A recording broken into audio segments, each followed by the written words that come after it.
Hello friends, मैं हूं सन्मय प्रकाश और आप देख रहे हैं यूट्यूब चैनल सरकारी जॉब न्यूज़। और शार्प लर्निंग ऐप पर भी तमाम लोग ये वीडियो देख रहे हैं। तो कई सारे महत्वपूर्ण टॉपिक्स हैं आज के इस करंट अफेयर्स वीडियो में। पहले क्वेश्चन देख लेते हैं। तो पहला एक्सप्रेसवे जहां पर एयरफोर्स ने रात में फाइटर जेट की लैंडिंग की है। वर्ल्ड प्रेस फ्रीडम इंडेक्स 2025 में भारत की रैंकिंग क्या है और दुनिया के टॉप 10 देश कौन कौन से हैं। विलय के बाद बिहार ग्रामीण बैंक के पहले अध्यक्ष कौन बन गए हैं। प्रदर्शनी के लिए भगवान बुद्ध के पवित्र अवशेषों को किस देश में ले जाया गया है वैसाख दिवस पर।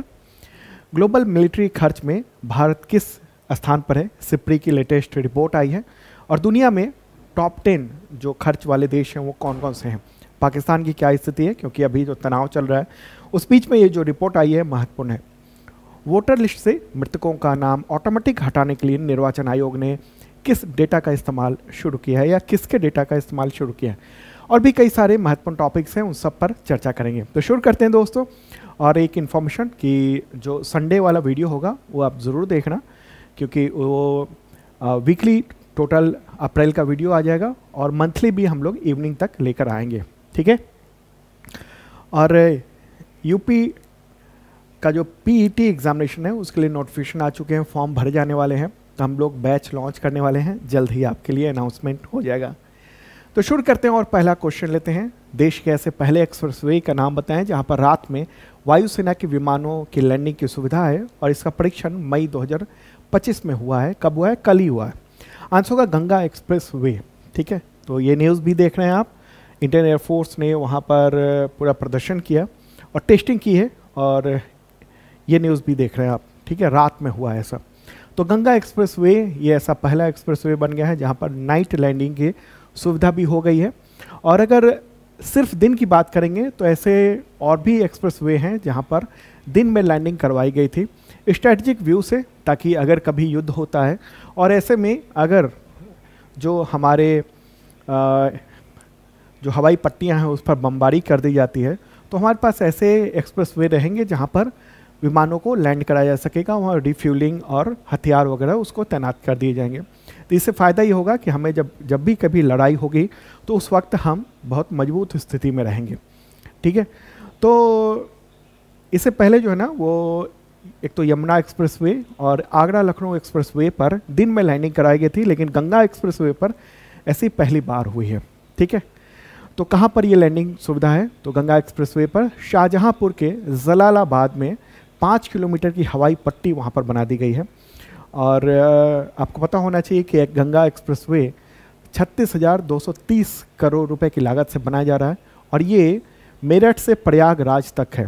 कितने किलोमीटर लंबा है ये?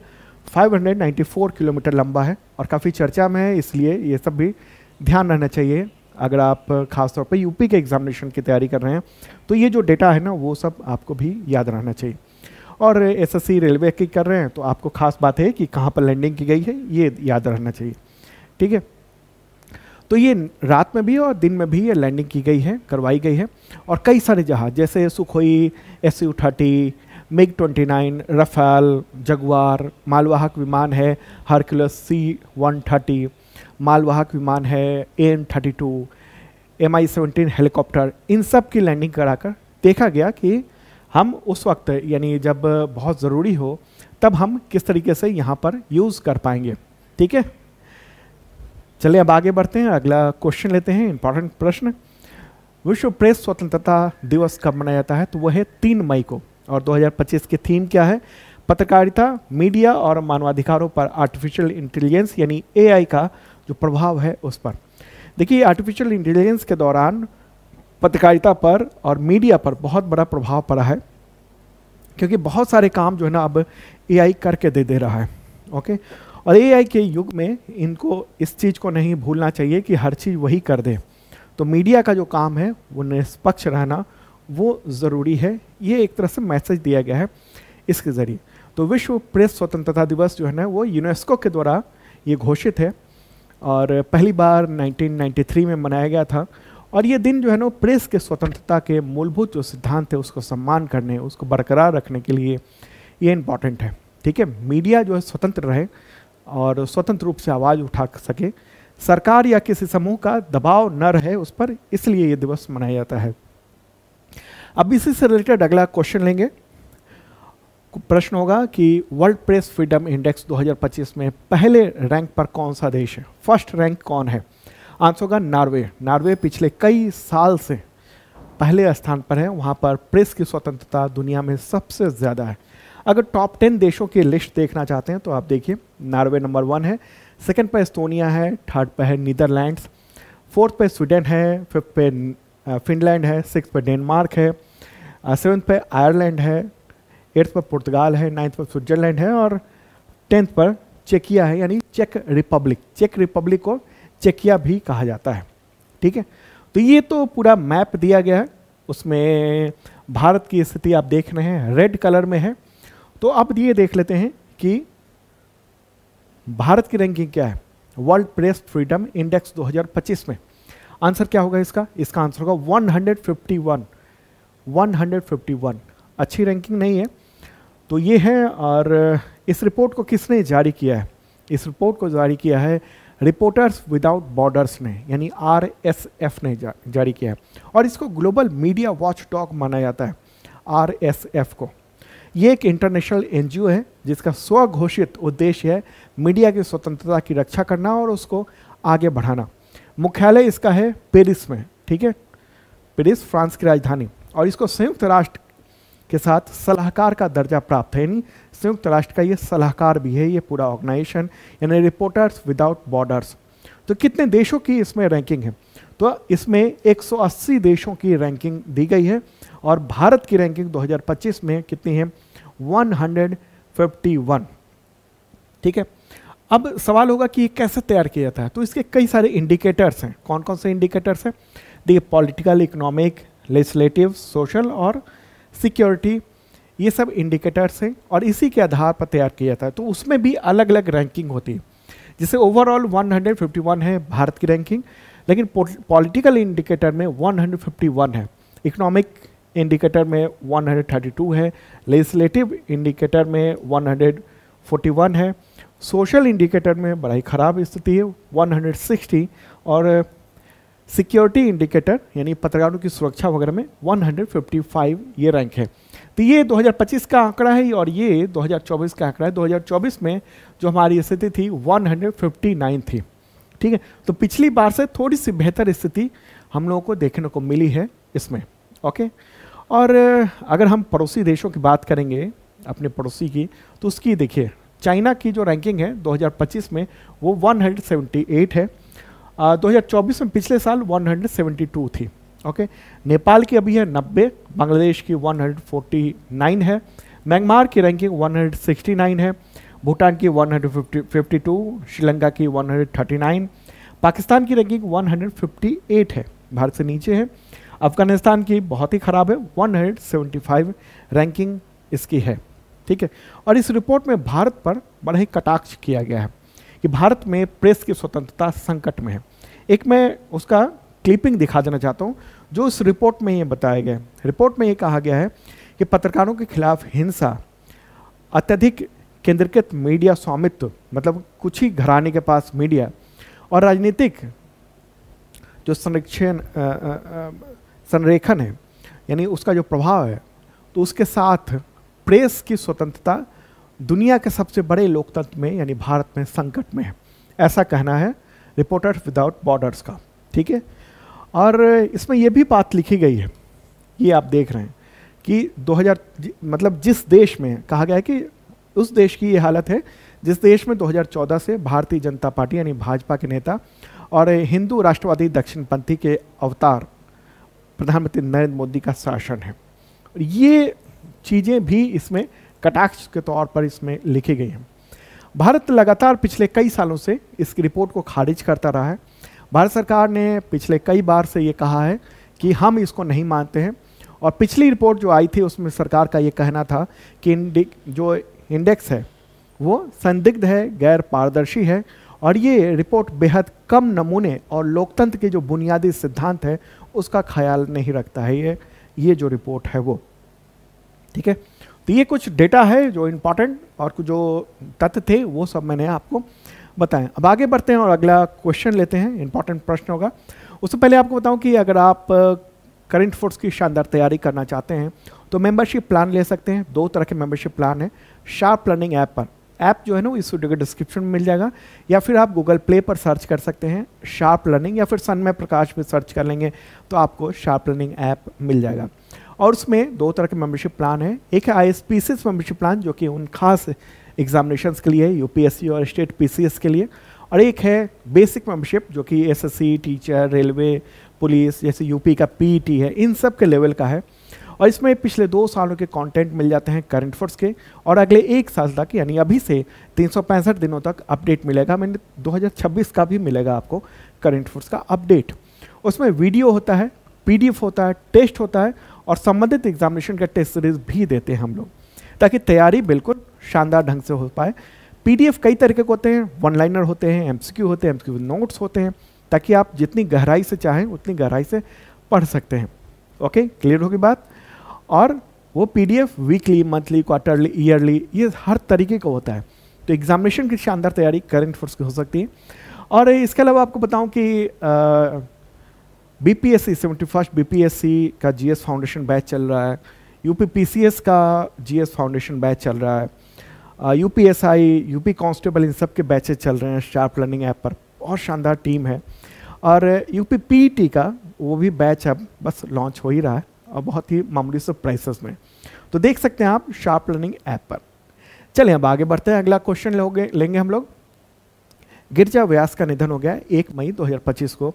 तो किस प्रधानमंत्री के कार्यकाल में कैबिनेट मंत्री और राष्ट्रीय महिला आयोग की अध्यक्ष रह चुकी थी? क्या होगा इसका आंसर? इसका आंसर होगा मनमोहन सिंह। मनमोहन सिंह के कार्यकाल में वो रह चुकी थी केंद्रीय कैबिनेट मंत्री और राष्ट्रीय महिला आयोग की अध्यक्ष। सीनियर कांग्रेस लीडर थी और मूलतः राजस्थान से रहने वाली थी। राष्ट्रीय महिला आयोग यानी नेशनल वुमेन्स कमीशन, उसकी अध्यक्ष थी फरवरी 2005 से अप्रैल 2011 तक, काफ़ी लंबा वक्त तक।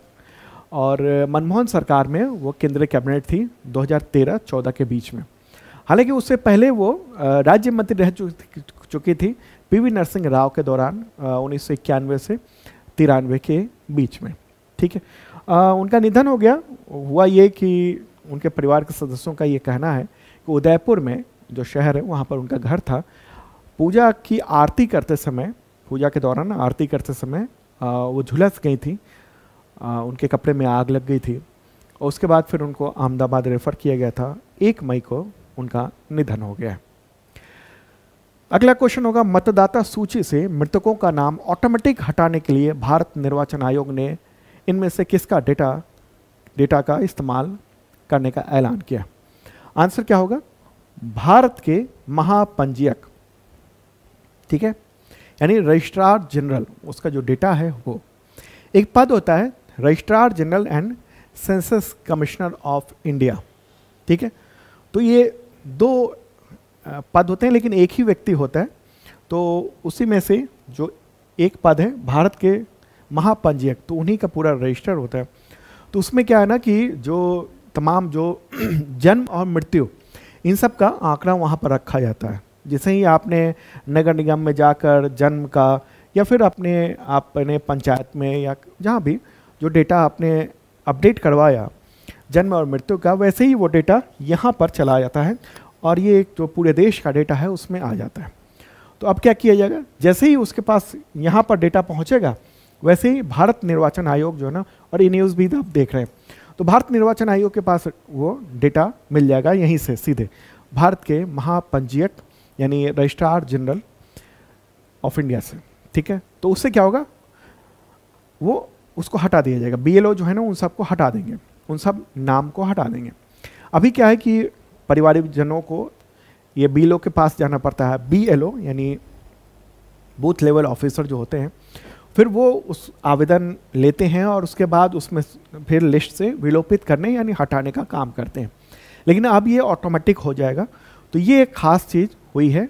ओके, अच्छा, अभी ये कौन है भारत के महापंजीयक या कहें रजिस्ट्रार जनरल, और पूरा और भी एक और पद है registrar general and census commissioner, तो वो है मृत्युंजय कुमार नारायण, ठीक है। और निर्वाचन आयुक्त कौन है भारत निर्वाचन आयोग के, तो वो हैं मुख्य निर्वाचन आयुक्त, वो हैं गणेश कुमार। और निर्वाचन आयुक्त 2 और होते हैं, सुखबीर सिंह संधू और विवेक जोशी। चलिए आगे बढ़ते हैं और अगला प्रश्न आपके सामने है। क्या है प्रश्न? देखिए, ग्रामीण बैंकों का ना एकीकरण हुआ है, ठीक है, विलय किया गया है अलग अलग राज्यों में, ठीक है। अब हर राज्य में एक ग्रामीण बैंक हो। तो ग्रामीण बैंकों के विलय के बाद बिहार ग्रामीण बैंक के पहले अध्यक्ष कौन बने हैं? क्या नाम है इनका? आशुतोष कुमार झा। ये रहा फोटोग्राफ इनका। तो इससे पहले वो दक्षिण बिहार ग्रामीण बैंक के जो वो अध्यक्ष थे। अब वहाँ पर क्या हुआ, दक्षिण बिहार ग्रामीण बैंक और फिर उत्तर बिहार ग्रामीण बैंक का विलय कर दिया गया है और एक बैंक हो गया है और उसका नाम हो गया है बिहार ग्रामीण बैंक, ठीक है। तो 1 मई को विलय हो गया और इसके बाद जो ये नया बैंक बना है तो उसके जो अध्यक्ष हैं तो उसके बनाए गए हैं आशुतोष कुमार झा। तो पहले अध्यक्ष हैं, कभी भी कोई पहला व्यक्ति होता है पद पे तो वो चर्चा में होता है, इसलिए इंपॉर्टेंट है। तो ये बिहार ग्रामीण बैंक, उसका मुख्यालय कहाँ पर बनाया गया? तो पटना में बनाया गया, ठीक है। देखिए, देश भर में एक राज्य एक आरआरबी नीति यानी रीजनल रूरल बैंक नीति बनाई गई है केंद्र सरकार के द्वारा और देश भर के तमाम राज्यों में जो है ना वो ग्रामीण बैंकों का विलय किया गया है। हर राज्य में एक ही रीजनल रूरल बैंक हो। तो इसकी वजह से देश में ना ग्रामीण बैंकों की संख्या 43 से घटाकर अब 28 रह गई। कितना? पहले 43 थी, अब 1 मई को 28 ही रह गई है। ओके, तो ये किया जा रहा है। अच्छा, ये चौथा चेंज किया गया है ग्रामीण बैंकों के किस संरचना में।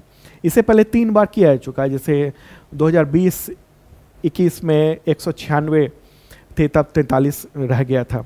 उससे भी पहले आपको बात करें तो 2004-05 में उस समय भी संख्या कम की गई थी, ठीक है। तो अब ये संख्या अब देश भर में 28 हो गई। इसके बारे में मैंने कुछ दिन पहले भी करंट अफेयर्स वीडियो में आपको बताया था। अब चलिए आगे बढ़ते हैं और अगला क्वेश्चन लेंगे। और दोस्तों, पसंद आए तो लाइक बटन दबाइए और शेयर कर दीजिए ना अपने दोस्तों को। प्रश्न होगा यहाँ वैसाख दिवस, तो इस बार कब है? 12 मई को। तो उस दौरान एयरफोर्स का विशेष विमान जो है ना वो सारनाथ के विहार से भगवान बुद्ध के पवित्र अवशेषों को किस देश में सीमित समय के लिए मतलब ले जाया गया है उसके ज़रिए, ठीक है, विशेष विमान के ज़रिए ले जाएगा था। कहाँ पर? वियतनाम में। तो इस दिन प्रदर्शनी के दौरान रखा जाएगा, लेकिन पहुँचाया पहले ही गया है 2 मई को दिल्ली से। यानी ये सारनाथ कहाँ पर है? तो वाराणसी जिले के अंतर्गत आता है। तो वहाँ से पवित्र जो अवशेष हैं भगवान बुद्ध के, तो उसको ले जाया गया है वियतनाम में प्रदर्शनी के लिए। देखिए, मई महीने का जो पूर्णिमा का दिन होता है ना, जो कि 2025 में 12 मई है, तो उस दिन वैसाख दिवस मनाया जाता है और संयुक्त राष्ट्र के द्वारा ये दिवस घोषित है। और ये दिन दुनिया भर के बौद्ध समुदाय के लिए सबसे पवित्र दिन माना जाता है, क्योंकि 2500 साल पहले, कब? तो 623 ईसा पूर्व वैसाख के दिन ही भगवान बुद्ध का जन्म हुआ था। तो विशेष विमान से अवशेष जो है ना वो वियतनाम भेजा गया है और वहाँ पर 12 मई को प्रदर्शित किया जाएगा और फिर वहाँ से वापस सारनाथ में पहुँचा दिया जाएगा अवशेषों को, ठीक है। सारनाथ में जो अवशेष है ना रखे हुए, वो सारनाथ के मूलगंध कुटी विहार में स्थित है सारनाथ में, और वो प्राप्त किया गया था आंध्र प्रदेश के एक प्रमुख स्थल नागार्जुन कोंडा में खुदाई के दौरान प्राप्त किया गया था, कई वर्ष पहले की बात। अगला क्वेश्चन, और ये इंपॉर्टेंट है, अभी भारत और पाकिस्तान के बीच में जो तनाव चल रहा है उसके बीच में ये प्रश्न महत्वपूर्ण हो जाता है। तो क्वेश्चन यहाँ पर होगा, सिपड़ी की ताज़ा रिपोर्ट वर्ष 2025 में जारी, उसके अनुसार वर्ष 2024 में ग्लोबल मिलिट्री खर्च में भारत किस स्थान पर रहा है? दुनिया भर में जो तमाम देश मिलिट्री पर खर्च करते हैं उसमें भारत किस स्थान पर? आंसर होगा क्या? 5वें स्थान पर भारत है ग्लोबल मिलिट्री खर्च में, ठीक है। 2024 में भारत का जो मिलिट्री खर्च रहा है वो 86.1 बिलियन डॉलर रहा है, करीब करीब 7.19 लाख करोड़ के आसपास। वैसे बजट में मैंने आपको बताया था, ठीक है। तो ये डेटा है, और ये डेटा किसने जारी किया है? तो सिपड़ी ने। सिपड़ी जो है ना एक ऑर्गेनाइजेशन है, इसके बारे में अगले प्रश्न में और चर्चा करते हैं। तो प्रश्न यहाँ पर होगा, सिपड़ी की ताज़ा रिपोर्ट जो कि वर्ष 2025 में जारी हुई है, उसके अनुसार 2024 में यानी पिछले साल ग्लोबल मिलिट्री खर्च में पहले स्थान पर कौन सा देश है? आंसर होगा यूएसए यानी संयुक्त राज्य अमेरिका। ठीक है, अमेरिका ने कितना खर्चा किया है? सबसे ज़्यादा अमेरिका ने खर्चा किया है। यहाँ देखिए डेटा, ये पूरा आंकड़ा है दुनिया का, उसमें सबसे ज़्यादा 997 बिलियन डॉलर, रुपए में कन्वर्ट करेंगे ना तो 82.75 लाख करोड़ रुपए के आसपास। भारत का बजट करीब इसका आधा के आसपास है, आधा से थोड़ा ज़्यादा है, मतलब 45 लाख करोड़ के आसपास की बात है। ठीक है, इतना खर्च अमेरिका अकेले करता है, उसके बाद फिर बाकी देश इसमें आते हैं। तो सिपड़ी की रिपोर्ट है। सिपड़ी का फुल फॉर्म क्या होता है? Stockholm International Peace Research Institute, और ये हर साल जारी करता है दुनिया भर में जो मिलिट्री खर्च हो रहा है उसका। ठीक है, और इस रिपोर्ट का नाम है trends in world military expenditure 2024, जो कि 2025 में जारी किया गया। तो दुनिया में जो मिलिट्री का जो खर्चा है ना वो लगातार बढ़ता जा रहा है। पूरी दुनिया में अगर देखेंगे तो डिफेंस और हथियारों पर 2718 बिलियन डॉलर यानी 225.6 लाख करोड़ रुपए दुनिया भर में मिलिट्री पर खर्च किए गए हैं। ठीक है, और 2024 में 9.4% की वृद्धि देखे गए है मिलिट्री खर्च पर। पूरी दुनिया में अब तक सबसे ज़्यादा खर्चा किया गया है 2024 में। ये देख रहे हैं आप उतार चढ़ाव, लेकिन अभी पूरी दुनिया में जिस तरीके से उधर देखिए आपकी रूस और यूक्रेन के बीच में जंग चल रहा है, दूसरी तरफ हम देख रहे हैं कि ईरान और अमेरिका के बीच में टेंशन है, बातचीत हुई लेकिन विफल हो गई है। ओके, इजराइल और हमास के बीच में युद्ध चल रहा है। ठीक है, लेबनान से भी पंगा चल रहा है इजराइल का।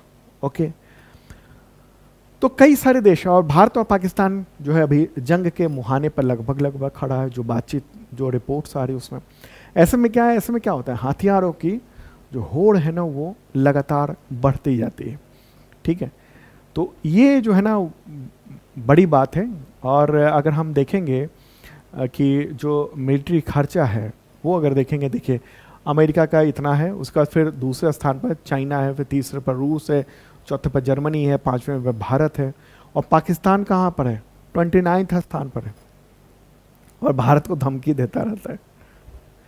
तो ये है, ये रिपोर्ट है जो आपने देखा। ठीक है, तो भारत का जो खर्चा है ये है, और चाइना का देख लीजिए ये है। तो लगभग 4 गुने के आसपास चीन का खर्चा है भारत से, और पाकिस्तान का काफ़ी कम है, 85,000 करोड़ रुपए के आसपास। इस बार तो माइनस में रहा है, पिछले बार 2024 में। ठीक है, ये 24 होगा, 2024 में मिलिट्री पर खर्च करने वाले टॉप 5 देश। तो दोस्तों मित्रों, ये था इंपॉर्टेंट करंट अफेयर्स, और नेक्स्ट वीडियो में हम लोग मिलेंगे अगले वीडियो में करंट अफेयर्स के। ठीक है, वीकली वीडियो भी देखिएगा ज़रूर संडे को, और मंथली भी लाएंगे हम। Okay, bye.